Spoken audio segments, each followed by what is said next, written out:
Well, I'd be lying if I didn't say that the casting of Sam and Michael was one of the reasons I wanted to do the film. What a pairing, you know.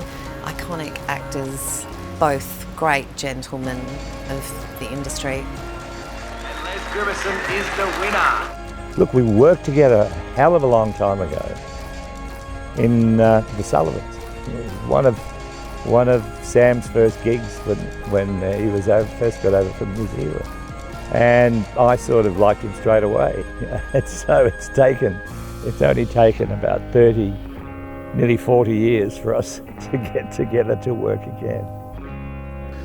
Yes, Michael and I haven't worked for 40 years. And surprisingly, in that time, we've both aged 40 years. I don't know how that works, but you can tell that he's 40 years older, and you can certainly tell I'm 40 years older. But we've got more, 40 years more experience under our belts. We're older and wiser actors, probably, than we were back in the day. Early on, I think it was certainly discussed that Caton might play Colin. Michael's like my uncle. We spent 2 years making Last Cab to Darwin together, and I've known him forever. He's played my uncle on TV shows back in the 90s, and he's a very dear and old friend. We had such an experience on Last Cab to Darwin that, for one, I didn't feel like I wanted to do that with him again. He's played that kind of stoic central character who needs to open up and reveal himself to the world as part of his journey. That's Colin's journey in some ways. So the character of Les, when I read it, I immediately, halfway through, I went, oh, okay, Caton's Les. Les is a really complicated character, and he's got a lot of damage and a lot of darkness, and Michael isn't often cast in those sort of roles, but he is absolutely able to access all of those things, and I just thought it'd be a great adventure for us to create, a dark and difficult man, as opposed to one that has a heart of gold. Hey, Cole, get out here. You want him to kill my ram? You think you can do that? Murderer! Come out here, you weak prick!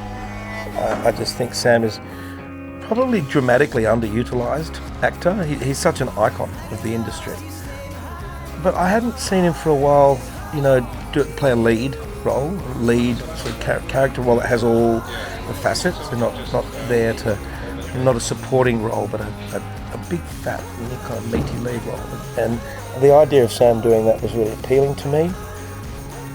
I have worked with Sam. I've worked with Sam twice before. Once was a couple of years ago. We were in an Agatha Christie gruesome drama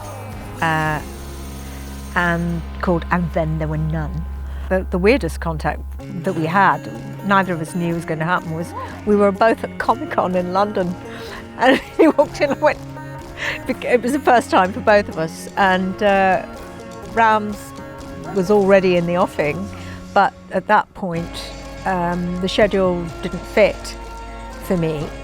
So I was sort of saying, I really like it. I really, would like to do it, but it's too long away. And he said he was definitely going to do it. And then there was a shift, so I was able to do it. The moment I read the role of Cat, I started thinking in my head of iconic British actresses, and without naming anyone else, Miranda was who I wanted, and of course I grew up with Blackadder and watched her work subsequently. I'm just a huge fan, so I didn't think it would be possible to get her, and it turned out it was. So I've got no excuses. Along with Leon Ford playing DeVries, and all my friends playing the community here in Mount Barker, if it doesn't work, it's entirely my fault, because I've got exactly the cast I wanted.